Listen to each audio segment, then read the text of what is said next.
Hello दोस्तों, tricks for all students में आप सभी का एक बार फिर से स्वागत है। दोस्तों, आज की इस वीडियो में हम देखिए आपका एक चैप्टर था राज्य और राष्ट्र। तो राज्य और राष्ट्र के चैप्टर में हमने जो राज्य का जो अर्थ था, राष्ट्र का जो अर्थ था, जो फर्स्ट लेक्चर था उसमें हमने ये सारी बातें कवर कर ली थी। देखिए सिंपल है, फर्स्ट लेक्चर में हमने राज्य को समझ लिया था, राष्ट्र क्या होता है और राष्ट्र राज्य क्या होता है, इसको काफ़ी डिटेल में समझ लिया था। और ये आधुनिक विचारधारा थी राज्य को लेकर।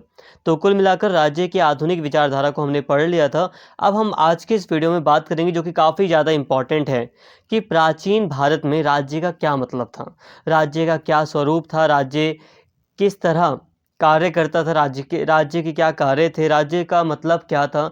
ये सारी चीज़ें आज की इस वीडियो में कवर की जाएंगी। वीडियो थोड़ी बड़ी हो सकती है लेकिन फिर भी आज की इस वीडियो में सारी चीज़ें कवर कर ली जाएंगी। तो प्लीज़ वीडियो को पूरा देखना ताकि सारी बातें आप आसानी से समझ सकें। तो चलिए दोस्तों, बिना टाइम वेस्ट किए अपने टॉपिक को शुरू करते हैं। अब डायरेक्टली बात कर रहे हैं हम कि प्राचीन भारत में राज्य कैसा था, राज्य का स्वरूप कैसा था। यहाँ आप मेनली याद कीजिए, देखिए यहाँ पर हमें प्राचीन और मध्यकालीन समझना है। आधुनिक को तो हम लेक्चर 1 में कवर कर चुके हैं। अब प्राचीन भारत में हमेशा याद रखना कौटिल्य का नाम सबसे पहले आएगा। अब कौटिल्य ने जो भी बातें बताई हैं राज्य के बारे में हम उनको जानेंगे। इसके अलावा मनुस्मृति में, यानी एक मनु जो व्यक्ति रहे थे, उन्होंने जो भी बातें की हैं राज्य को लेकर, जो भी बातें बताई हैं, इसको हमें समझना होगा। क्योंकि प्राचीन जब काल की अगर हम बात करते हैं तो उस समय हमें मनु हो गया या जो कौटिल्य थे, यही हमें दिखाई देते हैं मुख्य रूप से, और इन्हीं के विचारों को हम यहाँ मेनली देखेंगे। तो चलिए आगे बढ़ते हैं, बात करते हैं अपने इस टॉपिक की। प्राचीन काल में राज्य की संकल्पना आधुनिक राज्य जैसी नहीं थी। भारत में कई छोटे छोटे राज्य थे। कानून और व्यवस्था को बनाए रखना राज्य के महत्वपूर्ण कार्यों में से एक था। देखिए दोस्तों, अगर हम बात करें प्राचीन काल में राज्य की संकल्पना की, तो प्राचीन काल में राज्य का जो मतलब था, राज्य की जो संकल्पना थी, वो आधुनिक राज्य जैसी नहीं थी। अगर हम बात करें पहले प्राचीन भारत की, तो उस समय भारत में कई छोटे छोटे राज्य थे और जो प्रत्येक राज्य था उसमें कानून व्यवस्था बनाए रखना सबसे महत्वपूर्ण कार्य हुआ करता था। मतलब राज्य में, स्टेट में कानून व्यवस्था को, रूल्स एंड रेगुलेशंस को बनाए रखना, सिस्टम को बनाए रखना, ये एक महत्वपूर्ण कार्य राज्य का, स्टेट का माना जाता था। यहाँ पर एक स्टेट पूरे के पूरे एक देश या एक राष्ट्र, एक पूरे के पूरे नेशन के लिए हो रही है बात। यहाँ पर जो स्टेट है उसका मतलब आप ये मत समझना है यूपी, बिहार, पंजाब, यहाँ पर ऐसा कुछ नहीं है। जो साम्राज्य था उस पूरे उसको व्यक्त करने के लिए ये राज्य शब्द का यूज़ किया गया है। ठीक है, प्राचीन भारत में राज्य का मतलब कोई भी जो साम्राज्य था उसको राज्य कहा जाता था। यहाँ तक कि जो मगध साम्राज्य था तो उसको भी आप राज्य कह सकते हैं। ठीक है, कोई दिक्कत नहीं है। तो प्राचीन काल में हम यही देखते हैं कि भारत में एक जो राज्य हुआ करता था उसका एक महत्वपूर्ण, एक इम्पॉर्टेंट कार्य था कानून व्यवस्था को बनाए रखना।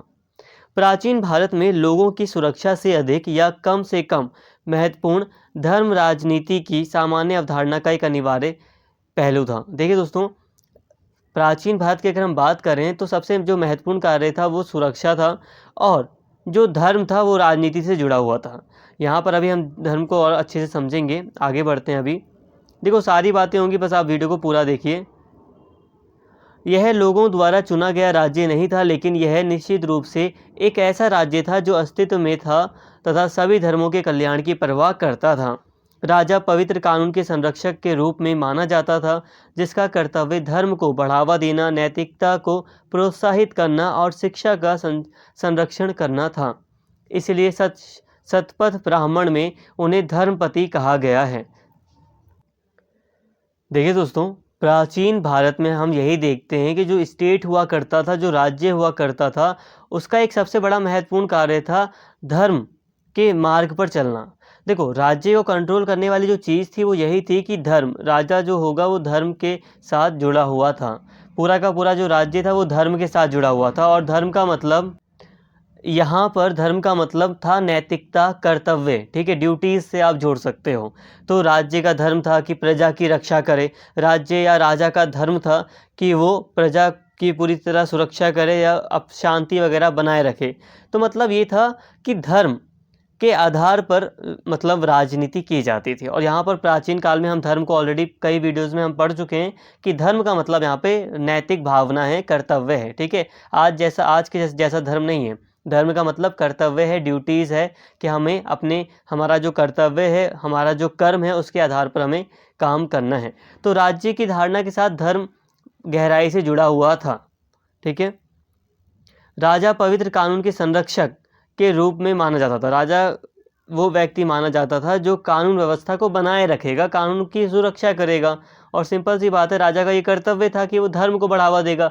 और धर्म कैसा है? धर्म का मतलब है कि वो अपने जो भी कर्तव्य हैं लोगों के, जो नैतिक भावना है, उसको प्रोत्साहित करेगा, शिक्षा का संरक्षण करेगा।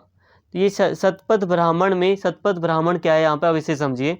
शतपथ ब्राह्मण एक ग्रंथ है, ठीक है, एक किताब का नाम है शतपथ ब्राह्मण, जिसके अंतर्गत राजा को धर्मपति कहा गया है। अभी आप यहाँ पे देखिए, हम पढ़ रहे हैं कि प्राचीन भारत में राज्य कैसा था, लेकिन बार बार एक शब्द आ रहा है राजा। आप ध्यान से समझिए कि राज्य में जब हम राज्य को पढ़ रहे हैं तो बार बार राजा भी शब्द आ रहा है, क्योंकि उस समय राजा और राज्य काफ़ी गहराई से जुड़े थे। प्राचीन भारत में राजा मुख्य रूप से लोगों की नैतिक भलाई से संबंधित था। वह लोगों की भौतिक भलाई को बढ़ावा देने के लिए भी जिम्मेदार थे। इसीलिए हम यह कह सकते हैं कि भारत में राज्य ने व्यक्ति के भौतिक और नैतिक विकास दोनों के लिए आधार प्रदान किया, जिससे अंततः पूरे समाज को पूर्ण विकास और प्राचीन भारत के सभी संस्कृत, साहित्य, धर्म, अर्थ और काम के माध्यम से मोक्ष पर जोर दिया गया। दोस्तों, प्राचीन भारत को जब हम देखते हैं तो उस समय जो राज्य हुआ करता था या जो राजा था, उसका मुख्य कार्य यही था कि वो लोगों की भलाई के लिए कार्य करेगा।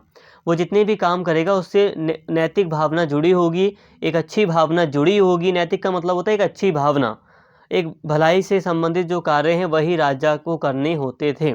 राजा का ये कर्तव्य था कि वो लोगों का भला करें। इसके लिए राजा पूरी तरह, या जो राज्य था, वो जिम्मेदार था। इसलिए हम कह सकते हैं कि उस समय भारत में जो राज्य था उसने व्यक्ति के भौतिक का मतलब होता है कि जैसे हम सामान वगैरह खरीदते हैं, एसी हो गई, फ्रिज हो गई, ये भौतिक साधन है। एसी, फ्रिज, कूलर, पंखा, ये सब भौतिक साधन है जिससे हमें सुविधाएं मिलती हैं, सुकून मिलता है खरीदने से। तो भौतिक विकास आवश्यक होता है मनुष्य की लाइफ में, लेकिन साथ में नैतिक विकास मतलब कि हमारा बिहेवियर अच्छा हो, हमारे अंदर कई सारे अच्छे गुण हों, तो ये नैतिक भावना होती है, नैतिक विकास होता है। तो उस समय प्राचीन भारत में राज्य का कर्तव्य था कि वो व्यक्ति के भौतिक और नैतिक दोनों ही तरह से व्यक्ति का विकास करे। मतलब ऐसी सेवाएं, ऐसा माहौल बनाएं जिससे लोगों का भौतिक और नैतिक दोनों रूपों में विकास हो। अभी सारी बातें क्लियर होंगी, बस आप वीडियो को देखते रहें, समझ में आएगी सारी बात। धर्म से जुड़ा प्राचीन भारतीय समाज एक ऐसा समाज था जहाँ राज्य और राजा के कार्यालय के माध्यम से राजा के कार्यालय के माध्यम से उसके पार्षद और मंत्रियों की सहायता से व्यक्ति के समग्र कल्याण को महसूस करता था। देखिए दोस्तों, यहाँ पे पार्षद शब्द यूज़ हुआ है, बट अब आप आज वाला पार्षद के रूप में समझ सकते हैं, लेकिन आज वाला पार्षद यहाँ पे नहीं है। पार्षद मतलब आप समझ लो वो सहायक व्यक्ति जिसके द्वारा शासन चलाया गया है। देखो, कहने का मतलब यही है कि मंत्री हो गए, जो पार्षद हो गए, जो सहायक व्यक्ति थे राजा के, उसके द्वारा एक राजा कल्याण से संबंधित कार्य करता था। ठीक है। प्राचीन भारत में राज्य ने खुद को राजा के साथ जोड़ा। इस प्रकार राजा और राज्य का व्यक्तित्व था, अर्थात राजा और राज्य में कोई अंतर नहीं था। राज्य की उत्पत्ति सभी प्राचीन लेखन में शासन की उत्पत्ति से निकटतम रूप से संबंधित है। अब यहाँ पर एक इम्पॉर्टेंट बात यहाँ पे बताई गई है जिससे आप काफ़ी अच्छे से कंक्लूड कर सकते हो। देखो, प्राचीन भारत में जो राज्य था, राज्य एक स्टेट होता है, एक देश होता है, राज्य एक साम्राज्य था, ठीक है, राज्य था एक। जो राज्य था वो राजा के साथ काफ़ी रूप से जुड़ा हुआ था। जुड़ा होने का यहाँ पर मतलब है कि मान लो अगर कोई राजा खराब है, मान लो हमने कह दिया कि कोई राजा जो है वो बेकार राजा है, बेकार है, वो बैड है, और कोई राजा ऐसा है जो गुड है, तो ये उसके राज्य के साथ जुड़ा हुआ था। अगर वहाँ किसी राज्य का राजा बेकार है तो वो राज्य भी बेकार था। अगर किसी राज्य का कोई राजा है वो बहुत अच्छा है तो वो राज्य भी अच्छा था। मतलब समझिए, प्राचीन भारत में राज्य और राजा के शब्द में कोई अंतर नहीं था। आप यूँ भी कह सकते हैं कि अगर मैं प्राचीन भारत को पढ़ रहा हूँ और मैंने राजा के बारे में पढ़ा और मैंने राज्य के बारे में पढ़ा, तो इसमें कोई खास अंतर है ही नहीं। जैसे कि अशोक का साम्राज्य, अब हम जब अशोक को पढ़ते हैं तो हमें पूरा का पूरा हम उसके राज्य को समझ लेते हैं कि अशोक का जो राज्य था वो ऐसा ऐसा था, है ना। अशोक ने जो जो कार्य किए हम उसको किस किस मतलब किस राज्य से जोड़ देते हैं, मौर्य साम्राज्य से जोड़ देते हैं। चंद्रगुप्त हो गए। देखिए, हम मौर्य साम्राज्य को कैसे जानते हैं।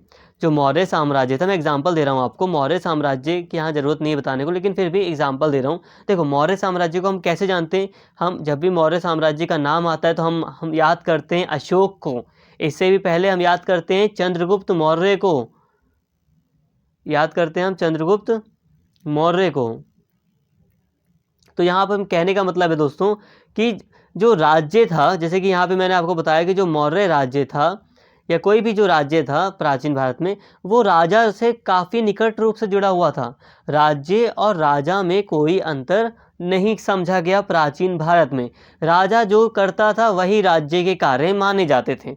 राजा अगर भलाई से संबंधित कार्य करेगा तो माना जाएगा कि जो राज्य है उसमें भलाई से संबंधित कार्य हो रहे हैं। अब यहाँ पर आपको सिंपल सी बात समझ में आई, जो स्टेट था या जो राज्य था उसमें और राजा में बहुत ज़्यादा समानता थी। समानता मतलब दोनों एक ही आप कह सकते हो। इसीलिए जब मैं यहाँ पे आपको पढ़ा रहा हूँ कि प्राचीन भारत में जो राजा था वो धर्म के आधार पर चलता था, तो यहाँ पे थोड़ा अलग से भी आप लिख सकते हो कि जो राज्य था वो धर्म के आधार पर चलता था।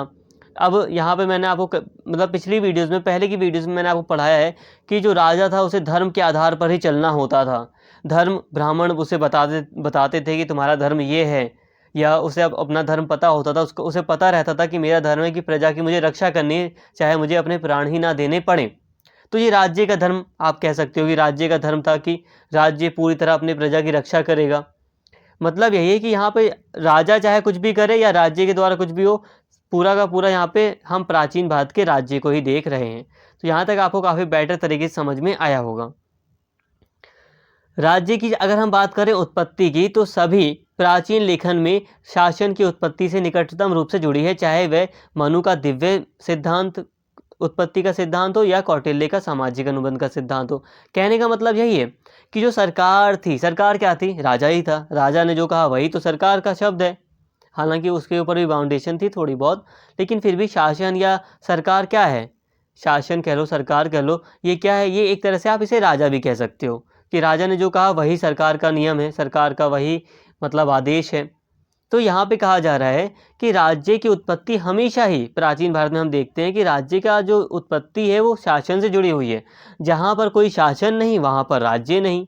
मतलब सिंपल कहने का ये है कि जहाँ पर कोई राजा नहीं, जहाँ पर कोई राजा नहीं है तो वहाँ पर कोई राज्य भी नहीं था। जिसका कोई राजा नहीं वो कोई राज्य नहीं, आप इसे समझिए। तो यहाँ तक हमने आपको मतलब यहाँ तक आपने क्या समझा, प्राचीन भारत में राज्य कैसा था, यहाँ तक आपने हल्का हल्का यहाँ पे बातें समझी है कि प्राचीन भारत में जो राज्य था वो धर्म से जुड़ा हुआ था। उसका एक बहुत महत्वपूर्ण कार्य था कानून व्यवस्था को बनाए रखना। इसके अलावा जो राज्य था उसका एक सबसे बड़ा कार्य और एक कार्य ये था कि वो लोगों को मतलब लोगों के धर्म को बढ़ावा दे, मतलब जो कर्तव्य की भावना उसको, नैतिकता की भावना को बढ़ावा दे और लोगों की भलाई से संबंधित कार्य करे, लोगों के भौतिक और नैतिक विकास के लिए कार्य करे। ये राज्य का एक कार्य था या राज्य के काम थे। यहाँ तक हमने ऐसे यहाँ पे इसको समझा है। आगे अगर हम बात करें तो वैदिक साहित्य में राज्य की संस्थाओं का भी संदर्भ मिलता है। रामायण मूल्य के साथ साथ राज्य की संस्था को भी संदर्भित करता है। एक संप्रभु के बिना, देखो अब यहाँ पर एक राज्य की अहमियत बताई जा रही है, एक राजा की अहमियत बताई जा रही है। एक संप्रभु के बिना एक राज्य, पानी के बिना एक नदी, वनस्पति के बिना जंगल, एक गाय के बिना एक चरवाहे की तरह है। देखो दोस्तों, यहाँ पे कहा जा रहा है कि एक राज्य है, एक स्टेट है जहाँ पर कोई राजा नहीं, तो वो कैसा है। देखो एग्जांपल यहाँ पे बताया जा रहा है, एक स्टेट है जिसका कोई राजा नहीं है, कि जिसका कोई किंग नहीं है। अब वो कैसा है, यहाँ पे एग्जांपल देखो, जैसे एक संप्रभु के बिना एक राज्य,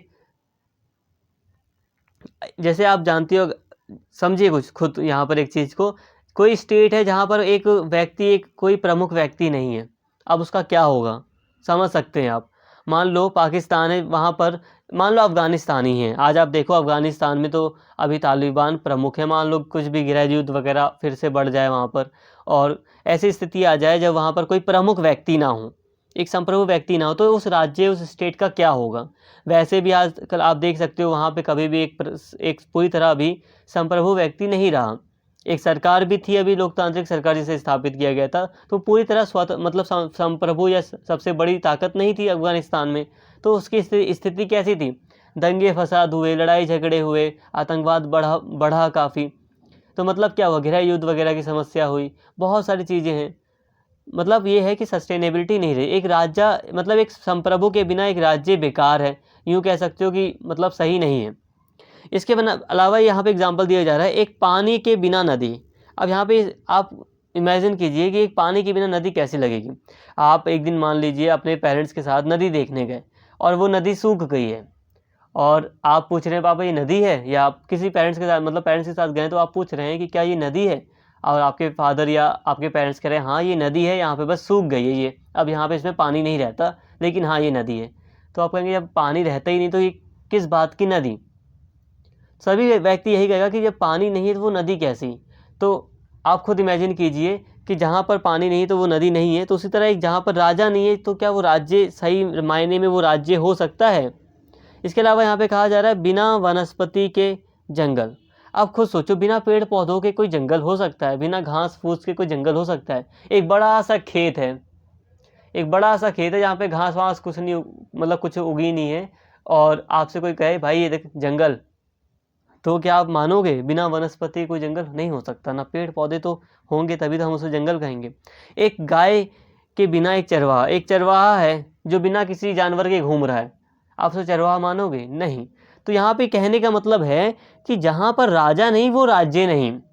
अहमियत बताई जा रही है यहाँ पर राजा की, कि राजा नहीं है तो वो राज्य नहीं। और सिंपल सी बात है, ऐसा बिल्कुल सही बात है, जहाँ पर का राजा हार जाए वहाँ पर वो पूरा का पूरा साम्राज्य खत्म हो जाता था।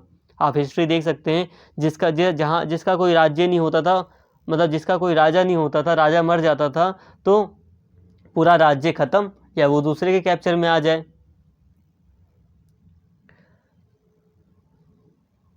राजा अपने लोगों को धार्मिकता के मार्ग पर ले जाता है और उन्हें अखंडता में मार्गदर्शन प्रदान करता है। वह अपनी प्रजा और उनके हितैषियों का माता पिता है।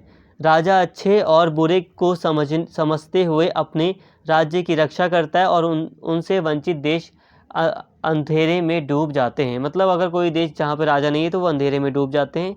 इसके अलावा जो राजा है वो मार्गदर्शन प्रदान करता है, एकता स्थापित करता है अपने साम्राज्य में, धार्मिकता की ओर ले जाता है अपने लोगों को। वो एक तरह से पेरेंट्स की तरह होता है जनता की, प्रजा की। राज्य के दिव्य मूल सिद्धांत को विकसित करते हुए मनुस्मृति राज्य को प्रभु, मंत्री, पूंजी, राष्ट्र खजाना, सेना, सहयोगी जैसे अंगों का वाला सप्तांग बनाती है। देखो आप यहाँ पर देख रहे हो दिव्य मूल सिद्धांत, ये क्या है। देखो मनुस्मृति एक मनुस्मृति है, एक बुक कह सकते हो, जिसको मनु के द्वारा लिखा गया है। मनु व्यक्ति, एक व्यक्ति मान लो इन्हें, तो व्यक्ति के हैं एक मनु, उनके द्वारा लिखा गया है मनुस्मृति। अब इसमें उन्होंने दिव्य मूल का सिद्धांत दिया। दिव्य मूल का सिद्धांत है क्या। देखो दिव्य मूल का सिद्धांत बताता है कि आखिर किस तरह से राजा की उत्पत्ति हुई, किस तरह से राज्य की उत्पत्ति हुई। चाहे मैं राजा का हूँ चाहे राज्य का हूँ, यहाँ पे आप दोनों को एक समझना। क्यों, क्योंकि ये दिव्य मूल के सिद्धांत में भी आप पढ़ोगे तो आपको यहाँ बताया जाएगा एक राजा की उत्पत्ति की गई और फिर राज्य अपने आप आ गया, अपने आप बन गया एक राज्य। तो दिव्य मूल सिद्धांत में हम देखते हैं कि एक राजा की उत्पत्ति के बारे में मनुस्मृति में बताया गया है, और मनुस्मृति में एक राज्य को सप्तांग कह दिया गया है। मतलब जैसे कि एक शरीर में 7 अंग, मान लो एक शरीर है, अब शरीर में अलग अलग अंग होते हैं ना, अलग अलग अंग होते हैं शरीर के, अलग अलग बॉडी पार्ट्स होते हैं, आँख होती हैं, मुंह होता है, सिर होता है, हाथ होते हैं, पैर होते हैं। तो उसी तरह एक राज्य को, पूरे के पूरे एक स्टेट को सप्तांग कह दिया है। किसने, मनु ने। तो अभी इसे मैं आगे और बेटर तरीके से समझाऊंगा, जब हम कौटिल्य को अभी पढ़ेंगे तो उसमें इसे हम काफ़ी डिटेल में कवर करेंगे। मनुस्मृति में राज्य के कार्य हैं राज्य के कार्य हैं सभी वर्णों को सामान्य कानूनों का पालन करना। थोड़ा सा दोस्तों आपको थोड़ा सा समझाता हूँ, मेरी आदत हो गई है समझाने की। एक्चुअली मुझे लगता है कि हो सकता है आपको बाय चांस कुछ समझ ना आ रहा हो, तो मेरी कन्फ्यूज़न शायद सही भी होती है, लेकिन फिर भी मैं आपको समझाऊंगा। देखो, मेरा कहने का मतलब है कि आप लोग कन्फ्यूज़ ना हो। देखो, हम यहाँ पे पढ़ रहे हैं कि प्राचीन भारत में राज्य का स्वरूप कैसा था। तो यहाँ पे स्वरूप में हम समझ रहे हैं कि राज्य राज्य के बारे में जो भी हमें पता है ना, वो सब कुछ हम यहाँ पे पढ़ रहे हैं। आप ये मत सोचना कि आपको कोई आएगा व्यक्ति और डायरेक्ट आपको बता देगा कि प्राचीन भारत में राज्य का ये मतलब हुआ करता था। जैसे कि मैंने आपको आधुनिक भारत समझाया था, आधुनिक भारत नहीं, मतलब आधुनिक टाइम पर, आज के टाइम पर, मॉडर्न टाइम पर राज्य का क्या मतलब होता है, ये मैंने आपको समझाया था। ठीक है, और वो आपको काफ़ी अच्छे से समझ में आ गया। देखो दोस्तों, आधुनिक चीज़ जितनी भी है ना, वो आसानी से हमें समझ में आ जाती है। आप चाहे मॉडर्न हिस्ट्री ले लो, मॉडर्न हिस्ट्री आपको आसानी से समझ में आएगी। ऋग वैदिक हिस्ट्री आपको भारत की नहीं आएगी समझ में। क्यों? क्योंकि प्राचीन और आज के टाइम पर स्रोतों में अंतर है। तो अब यहाँ पे समझिए, हमने राज्य को आधुनिक में अच्छे से समझ लिया था, लेकिन प्राचीन भारत को जब आप पढ़ेंगे तो आपको ऐसा कोई सोर्स नहीं मिलेगा। मेडाइवल टाइम में भी अगर हम देखें, देखिए दोस्तों, कहने का मतलब ये है कि अगर हम प्राचीन भारत को देख लें, मेडाइवल भारत में जो मध्यकालीन भारत उसको देख लें, तो वहाँ पर हमें सोर्स तो बहुत सारे मिल जाएंगे, लेकिन हमें एक डेफिनेशन नहीं मिलेगी। आप स्पष्ट रूप से राज्य की कोई डेफिनेशन नहीं मिलेगी, इसीलिए कन्फ्यूज़न हो रही है। जब हमने आधुनिक भारत को जब हमने आधुनिक टाइम पर, आज के टाइम पर राज्य को समझा, तो मैंने आपको वहाँ पे डेफिनेशन बता दी कि जिस राज्य में जनसंख्या हो, जिस राज्य की सीमा निश्चित हो, जिस राज्य की जो बाउंड्री है मतलब वो कन्फर्म हो, जिस राज्य में एक सरकार हो, जिस राज्य में एक संप्रभुता हो, स्वतंत्र हो, अगर वो राज्य स्वतंत्र है तो हम उसको राज्य कह देते हैं। ये परिभाषा है। वो प्राचीन टाइम पर ऐसा कुछ नहीं है। प्राचीन भारत हो गया या मेडाइवल भारत हो गया, उस समय जो राज्य था उसके द्वारा जो गतिविधियां हो रही थी, वो जो कार्य कर रहा था, वो सारा का सारा राज्य के अर्थ में लिया जाता है। इसीलिए यहाँ पर हम राज्य के द्वारा जो भी कार्य किए गए, राज्य का स्वरूप कैसा था, राज्य क्या क्या कर रहा था, राज्य ने कौन कौन सी बातें निश्चित की, राजा क्या क्या मतलब आदेश दे सकता था, जितनी भी चीज़ें हैं राज्य के बारे में, वो सारी समझते हैं और उसे ही हम राज्य का अर्थ मानते हैं प्राचीन भारत में और मध्यकालीन भारत में। उम्मीद करता हूँ यहाँ तक आपको बातें समझ में आ रही हैं। अभी हम आगे बढ़ रहे हैं। अब हम देख रहे हैं मनुस्मृति को। मनुस्मृति आपको पता ही है, मनु के द्वारा लिखी गई एक पुस्तक कह लो, एक बुक कह लो, मनुस्मृति, जिसे अम्बेडकर जी ने जला भी दिया था, क्योंकि इसमें वर्ण व्यवस्था से संबंधित कई सारी बेकार बातें की गई थी। आज के टाइम पर बेकार है, पूरी तरह हैं वो बातें। मनुस्मृति में राज्य के कार्य हैं सभी वर्णों को सामान्य कानूनों का पालन करना। तो मनुस्मृति में जो बात बताई गई, उसमें कहा गया कि जो राज्य है उसका कार्य था कि सभी वर्ण, जितनी भी जाति वगैरह थी, जो वर्ण व्यवस्था थी, उसको लागू कराना पूरी तरह, राज्य के भीतर शांति बनाए रखना और राज्य को बाहरी नियंत्रण से मुक्त रखना, कीमतों को नियंत्रित करने के लिए कानून बनाना, विवादों को निपटाना, शिक्षा प्रदान करना और कर लगाना यानी कि टैक्स लगाना, अपराधियों को दंडित करना। राज्य की उत्पत्ति के संबंध में कौटिल्य ने सामाजिक अनुबंध सिद्धांत का पालन किया है। उनका कहना है कि राज्य की उत्पत्ति तब हुई जब लोग मत्स्य न्याय से थक गए। लोगों ने मनु को अपना राजा चुना। वह बताते हैं कि यह तय किया गया था कि राजा को अनाज का छठा हिस्सा और माल और सोने का 10वां हिस्सा अपने उचित हिस्से के रूप में प्राप्त करना चाहिए।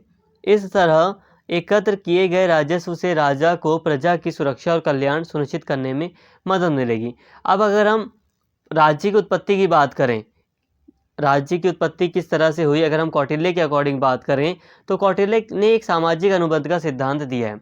सामाजिक अनुबंध का सिद्धांत यहाँ पर यह है कि कौटिल्य कहते हैं कि जब राज्य नहीं हुआ करता था, जब कोई स्टेट नहीं था, कोई साम्राज्य नहीं था, देश नहीं था जब कोई, तो उस समय मत्स्य न्याय चल रहा था। मत्स्य न्याय का मतलब है कि एक ऐसी व्यवस्था, आप खुद सोचो भाई, अगर मान लो सरकार हट जाए, पूरी तरह सरकार है ही नहीं, पुलिस प्रशासन सब हट गया, तो क्या होगा।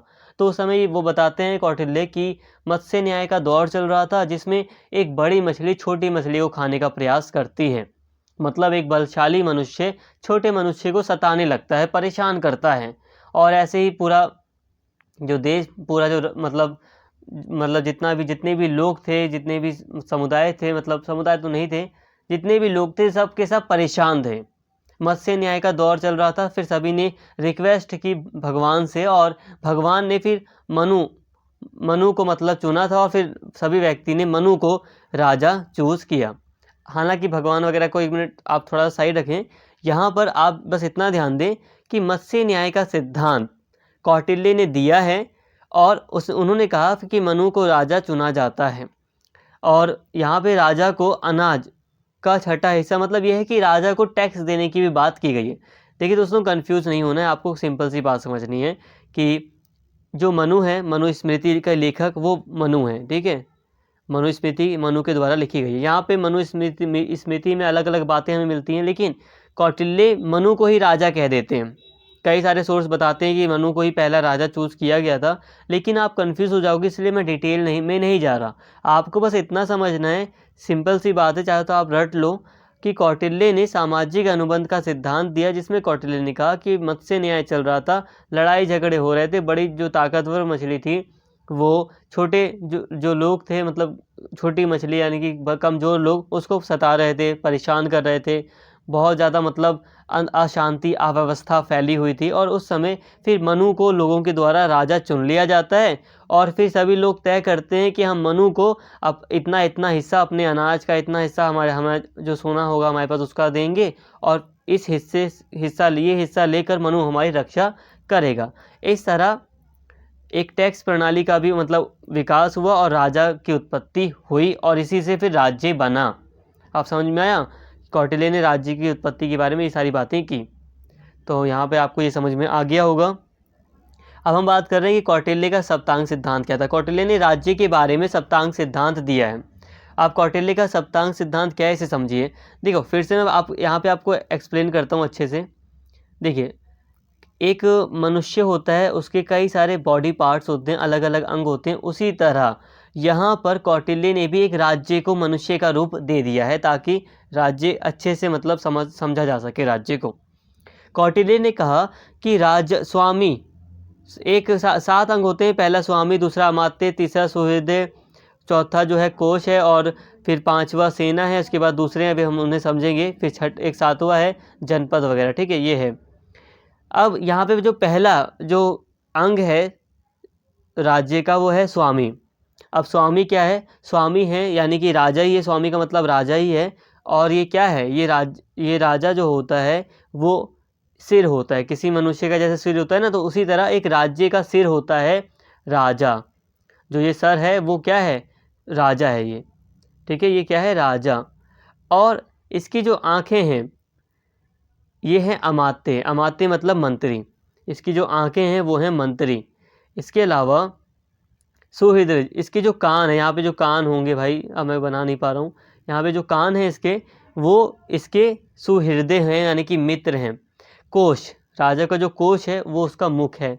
जैसे कि उस मुंह से कह देता है ना कि इतना दान दे रहा हूँ मैं, या इतनी चीज़ें हैं जो भी है, तो जाहिर सी बात है। देखो दोस्तों, वो व्यक्ति ज़्यादा अकड़ के रहता है, कॉन्फिडेंस रहता है जिसके पास पैसा हो। तो राजा का कोश जो है मतलब वो राजा का मुख होता है। सेना, राजा का जो मस्तिष्क है वो सेना है। दुर्ग मतलब किले वगैरह, तो वो राज्य की बाहें हैं। दुर्ग कहाँ होते हैं? साइड में ज़्यादातर होते हैं, पूरे राज्य की सुरक्षा के लिए होते हैं। पुर या जनपद, जिस भूमि एवं प्रजा राज्य की जंगाहें होती हैं। तो यहाँ पर कौटिल्य ने 7 अंग सप्तांग कहा है राज्य को। मनु ने भी कहा था सप्तांग, कौटिल्य ने भी कहा है। कौटिल्य का ज़्यादा समझ में आता है, जैसे कि कौटिल्य ने साफ यहाँ पर एक राज्य को 7 अंग के रूप में देखा है। कहा है कि एक राज्य में स्वामी होता है, अमात्य होता है, सुहृदय होता है, कोश होता है, सेना होता है, दुर्ग होता है और जनपद होता है। और अब ये स्वामी जो है वो किसी स्टेट का सर होता है, और जो अमात्य है वो किसी स्टेट की आंखें होती हैं। जो सुहृदय हैं वो स्टेट के कान होते हैं, राज्य के साम्राज्य के कान होते हैं। जो कोश होता है यानी कि जहाँ पे धन रखा जाता है, कोश, वो राज्य का मुख होता है। जो सेना होती है वो राज्य का मस्तिष्क होती है। जितनी बड़ी सेना उतनी जल्दी राज्य सोचता है, समझता है। जो दुर्ग है वो राज्य की बाहें हैं, कहाँ तक, जहाँ तक किले होंगे वहाँ तक राज्य स्टेट फैला रहेगा। इसके अलावा जो जनपद है, जो जनता है, जो ज़मीन है, वो राजा की जंगाहें हैं, जिस पर राजा काफ़ी मतलब टिका है। अब यहाँ पे आपको समझ में आ गई होंगी सारी बातें, और यहाँ पे ब्रैकेट में इजी लैंग्वेज में समझाया कि अमात्य का मतलब मंत्री, स्वामी का मतलब राजा। ठीक है, इतना। वीडियो सिर्फ इसलिए बड़ी हो जाती है क्योंकि सारे पॉइंट समझाने पड़ते हैं, कुछ भी छूटता नहीं है। आप दूसरी वीडियोस आप देखेंगे चैनल पर मिल जाएंगी आपको, 16-16 मिनट में, 20-20 मिनट में पूरा का पूरा चैप्टर कंक्लूड किया। मुझे समझ नहीं आता कैसे कर देते हैं कंक्लूड। मैंने भी पहले किया था, मतलब बहुत पहले जब मैं पुराने वीडियोज़ बनाता था तो पॉइंट पॉइंट ही समझाता था। लेकिन प्रॉब्लम ये हो जाती है पॉइंट पॉइंट में कि बच्चा लिखेगा क्या, आप कितना समझाओगे वहाँ पर लिखने में, क्योंकि लिखना ज़्यादा पड़ता है। और जब आपके पास मटेरियल ज़्यादा होगा ना, तो कितना भी आप भूल जाओ, आप लिख कर आ जाओगे। तो मेरी पूरी कोशिश है कि आपको मटेरियल सबसे पहले जहाँ पे ज़्यादा दिखाया जाए, आप ज़्यादा समझें यहाँ पर। और सबसे बड़ी चीज़ है कि आप कॉलेज स्टूडेंट हैं तो आपको पूरी तरह नॉलेज दी जाए। बहुत सारे बच्चे यूपीएससी वगैरह भी कर रहे हैं, तो उनके लिए पूरी तरह ये वीडियो सही है, परफेक्ट है। इतना डिटेल में तो आपको अनअकैडमी वगैरह पे जो चैनल है वो भी आपको इतना नहीं समझाएंगे डिटेल में, इतने पॉइंट्स वो क्लियर नहीं कर पाएंगे, यकीन मानिए। वैसे वो दूसरी बात है कि भाई वो कर भी सकते हैं, अलग अलग टीचर हैं, टीचर बदलते रहते हैं, वो चीज़ अलग है, मैंने यहाँ पे गलत बोल दिया ऐसे। लेकिन हाँ, फिर भी मैं कहूँगा कि अगर आप यूपीएससी एस्पिरेंट हो, कोई दूसरे एस्पिरेंट हो, कॉम्पिटिटिव एग्ज़ाम वगैरह दे रहे हो, तो पूरी तरह यहाँ पे पूरी संपूर्ण नॉलेज मिल रही है, आप पूरी तरह अपनी तैयारी कर सकते हो। तो ये सारी चीज़ें यूज़फुल हैं आपके लिए, और अपना कॉलेज का एग्ज़ाम तो आप आसानी से पास कर लोगे अगर आपने पूरी वीडियो देखी है, क्योंकि इससे ज़्यादा टफ़ कहीं कुछ भी नहीं है। इससे ज़्यादा ईजी आप कर सकते हो, टफ़ नहीं कर सकते। तो उम्मीद कर रहा हूँ सारी बातें आप समझ रहे हैं। प्राचीन भारत की एक अधिकांश राजनीति चिंतन की तरह कौटिल्य के चिंतन में, यहाँ पे इंपॉर्टेंट है, समझो। प्राचीन भारत में जितना भी फिलॉसफी देखते हैं हम, जितनी भी राजनीति से संबंधित सिद्धांत हम देखते हैं प्राचीन भारत में, तो उसी तरह कौटिल्य के चिंतन में भी राज्य की संकल्पना राजतंत्र के रूप में की गई है। दूसरे शब्दों में, यहाँ राज्य उस क्षेत्र और जनसंख्या का संकेत देता है जो किसी राजा के नियंत्रण में आता है। इस राज्य के अंतर्गत लौकिक मामलों में राजा की सर्वोच्च शक्ति है, परंतु अपने कर्तव्यों के मामले में राजा स्वयं धर्म से बंधा है, और धर्म की व्याख्या का अधिकार किसी अन्य सत्ता जैसे कि ब्राह्मण को हो सकता है, जो मंत्री के रूप में उसे उचित मंत्रणा यानी कि सलाह देता है। अब यहाँ ध्यान से समझिए, देखो, हम कौटिल्य को अगर देखते हैं ना, तो कौटिल्य साफ साफ राज्य की संकल्पना राजतंत्र के रूप में करते हैं। यहाँ पे वो डेमोक्रेसी या अलग अलग चीज़ नहीं देखते, यहाँ पे वो एक राजा के तौर पर ही देखते हैं कि एक राज्य वही जहाँ पर राजा वही एक राज्य। बात को समझिए। तो जितने भी राजनीतिक चिंतन करने वाले व्यक्ति रहे, फिलोसफर रहे हैं भारत के, जितने भी प्राचीन इतिहास में भारत के फिलोसफर रहे हैं, उन सभी ने राज्य को राजतंत्र के रूप में देखा है। तो राजा इससे साफ तौर पर जुड़ा रहा है। एक्चुअली यहाँ पे वास्तविक रूप से देखा जाए तो राज्य उस क्षेत्र को कहा गया है, या राज्य और जनसंख्या का संकेत देने वाली उस, मतलब ध्यान समझिए, राज्य उस क्षेत्र को कहा गया है जहाँ पर राजा है। जहाँ पर कोई ऐसा क्षेत्र है जो खाली है, जहाँ पर कोई जनसंख्या रह रही है लेकिन उसके ऊपर राज करने वाला कोई राजा नहीं है, तो उसको एक राज्य नहीं माना गया। राजा भी यहाँ पर हम कौटिल्य के संदर्भ में देखते हैं, तो राजा जहाँ पर राज कर रहा है उसी क्षेत्र को राज्य भी माना गया, नहीं तो स्टेट नहीं माना गया उसको। और जो राज्य के अंतर्गत जो सारी शक्ति थी वो राजा को मिली हुई थी, राजा ही सब कुछ था। लेकिन राजा कर्तव्य से जुड़ा हुआ था। राजा किससे जुड़ा हुआ था? धर्म से बंधा हुआ था। धर्म ने राजा को बांध कर रखा था। और धर्म क्या है? धर्म क्या है इसकी व्याख्या कौन करेगा? जैसे आज कानून की व्याख्या हमारे देश में कौन करता है? सुप्रीम कोर्ट करता है ना। और सुप्रीम कोर्ट का फैसला सरकार को भी मानना पड़ता है। सुप्रीम कोर्ट ने एक बार कह दिया कि मूल संरचना है जो संविधान की, जैसे कि मौलिक अधिकार, आप उसमें संशोधन नहीं कर सकते। मौलिक अधिकार डायरेक्ट नहीं कहा, उसने तो कहा है कि मूल संरचना में आप बदलाव नहीं कर सकते, तो सरकार को मानना पड़ा। आप संसद चाहे कुछ भी कर ले, लेकिन मूल संरचना में संविधान की बदलाव नहीं कर सकती। उसी तरह यहाँ पे जैसे कि सुप्रीम कोर्ट की मैंने आपको समझाया, उसी तरह धर्म की व्याख्या का अधिकार राजा को नहीं था कि भाई ये धर्म है, भाई मैं ये काम कर रहा हूँ, यही मेरा धर्म है। धर्म की व्याख्या का अधिकार इस ब्राह्मणों को था, मंत्री को था। मुख्य रूप से वो मंत्री वगैरह ब्राह्मण ही थे, इसीलिए यहाँ पे ब्राह्मण लिखा है। तो जो उसे उचित एडवाइस देता था। तो यहाँ पे आपको समझ में आया होगा सारी चीज़ें।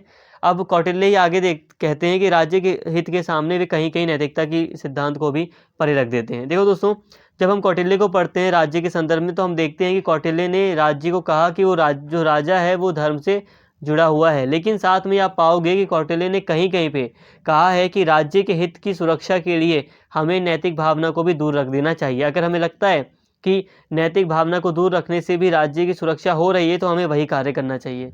हालांकि उन्होंने कहा है कि अगर मान लो कोई बेकार राजा है तो भाई उसे आप टैक्स मत दो, लेकिन फिर भी यहाँ पर राजा को धर्म से बांधा है कौटिल्य ने, लेकिन फिर भी कहा है कि कभी कभी उसे नैतिकता से अगर दूर हटना पड़े तब भी कोई दिक्कत नहीं है।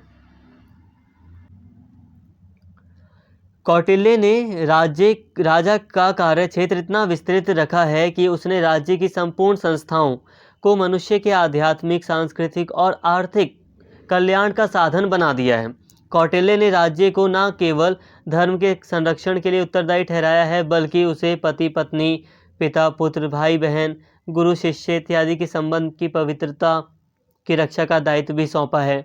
दरिद्रों, गर्भवती स्त्रियों, नवजात शिशुओं, अनाथों और वृद्धों इत्यादि को सहायता पहुंचाने का भार राज्य पर, स्टेट पर डालकर उन्होंने सामाजिक सुरक्षा, सोशल सिक्योरिटी की विस्तृत व्यवस्था भी कर दी है। कुछ विद्वानों की राय है, देखो दोस्तों सिंपल सी बात है कि कौटिल्य ने राजा के कार्यों को बहुत ज़्यादा विस्तृत रखा है। विस्तृत मतलब कि ये कहा है कि राजा का कार्य बहुत ज़्यादा है, जो राज्य है, जो स्टेट है, उसके कार्य बहुत ज़्यादा हैं। जैसे कि आज हम देखते हैं ना कि जब देश आज़ाद हुआ था तो कैसी फीलिंग थी। जब हमारा देश आज़ाद हुआ 1947 में, तो क्या फीलिंग थी आप याद कीजिए।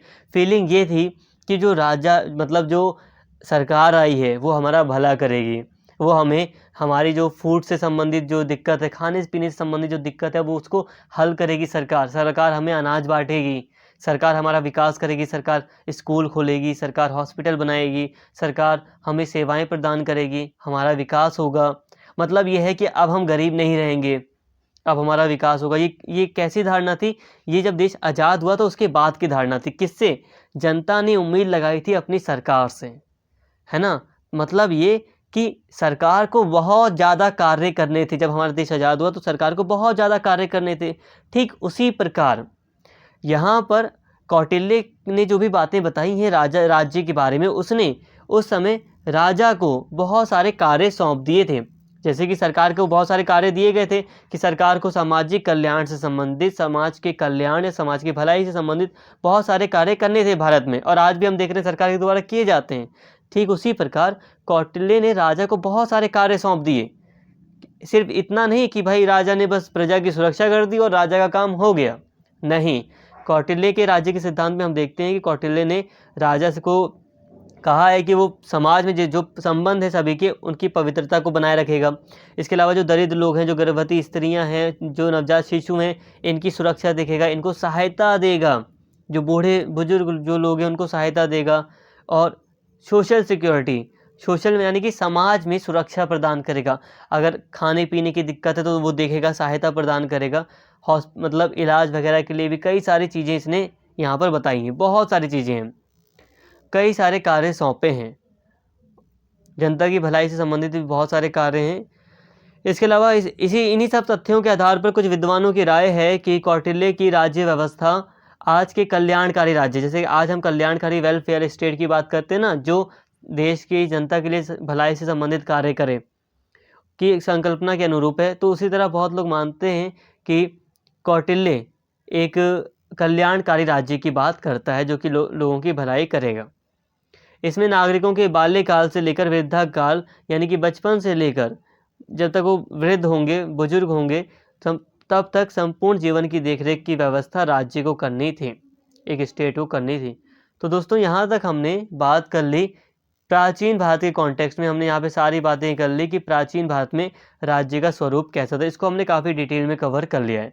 उम्मीद करता हूँ यहाँ तक आपको काफ़ी बेटर तरीके से समझ में आया होगा कि प्राचीन भारत में राज्य की संकल्पना कैसी थी। अब देखिए दोस्तों, स्टार्टिंग में मैंने कहा था कि यही कहा था कि ये जो प्राचीन भारत के कॉन्टेक्स्ट में राज्य की जो संकल्पना है, इसको हम आज के इस लेक्चर में कवर कर लेंगे, लेकिन क्योंकि वीडियो काफ़ी बड़ी हो रही है, अगर ये वीडियो 1 घंटे से ज़्यादा हो जाएगी या 1 घंटे के आसपास हो जाएगी तो हो सकता है कि फिर आप लोग समझे ना सही से फिर आप बहुत सारे बच्चे वीडियो को समझ नहीं पाएंगे, कंफ्यूज हो सकते हैं। इसलिए यहीं पर इसको स्टॉप करते हैं। यहाँ तक हमने सारी बातें कवर की, प्राचीन भारत में राज्य की संकल्पना कैसी थी। यहाँ पर बस हमें एक चीज़ और समझनी है, वो मैं आपको नेक्स्ट वीडियो में पढ़ाऊँगा। यहाँ पर आप समझिए, अब अशोक जो आते हैं तो अशोक ने धर्म की बात की थी और धर्म के रूप में उस राज्य का क्या मतलब था, हमें इसे समझना है। इसके बाद डायरेक्टली हम बात करेंगे मध्यकालीन भारत की, ठीक है, मेडाइवल टाइम पर क्या स्थिति थी राज्य की, इसको हम देखेंगे और इससे हमारा पूरा चैप्टर कंप्लीट हो जाएगा। उम्मीद करता हूँ सारी बातें आपको क्लियर होंगी। यहाँ पर अभी आप कंक्लूजन समझ लें कि यहाँ पर हमने कंक्लूजन में यही देखा है, अभी प्राचीन भारत में हमने बस यही देखा कि प्राचीन भारत में जो राज्य था उसका मुख्य कर्तव्य धर्म के आधार पर चलना था, लोगों की भलाई से संबंधित कार्य थे। बहुत सारी जो बातें हैं वो हमें मनु और कौटिल्य के सिद्धांतों के द्वारा मिलती हैं। मनु ने, कौटिल्य ने बहुत सारी बातें बताई हैं। राज्य की उत्पत्ति के बारे में बताया गया है कि राज्य की उत्पत्ति कैसे हुई। कौटिल्य ने एक सामाजिक अनुबंध का सिद्धांत दिया है कि राज्य की उत्पत्ति ऐसे हुई। हमें सप्तांग सिद्धांत देखने को मिलता है कि सप्तांग सिद्धांत क्या था। सप्तांग सिद्धांत राज्य को सप्तांग के रूप में देखा जाता था प्राचीन भारत में, और राज्य को कई सारे भलाई से संबंधित कार्य करने होते थे। तो सारी चीज़ें, हालांकि ये है कि कौटिल्य ने अपने सिद्धांत में कही हैं, वो बात अलग है कि राज्य सारी भलाई, मतलब सभी राज्य भलाई से संबंधित सारे कार्य करें या ना करें, वो बात अलग है। लेकिन यहाँ तक आपको उम्मीद करता हूँ सारी बातें समझ में आ गई होंगी। राज्य के बारे में प्राचीन काल में क्या मान्यता थी, ये आपको समझ में आ गया। तो भारत कॉन्टेक्स्ट में हमने सारी बातें की। उम्मीद करता हूँ सारी चीज़ें आपको समझ में आई हैं। यहाँ पर सेकंड लेक्चर प्लीज़ आप इंपॉर्टेंट है, देख लेना। अगर आपको वीडियो अच्छी लगी हो दोस्तों तो प्लीज़ चैनल को सब्सक्राइब कर लें और इस वीडियो को ज़्यादा से ज़्यादा शेयर करें और लाइक करें। Thank you.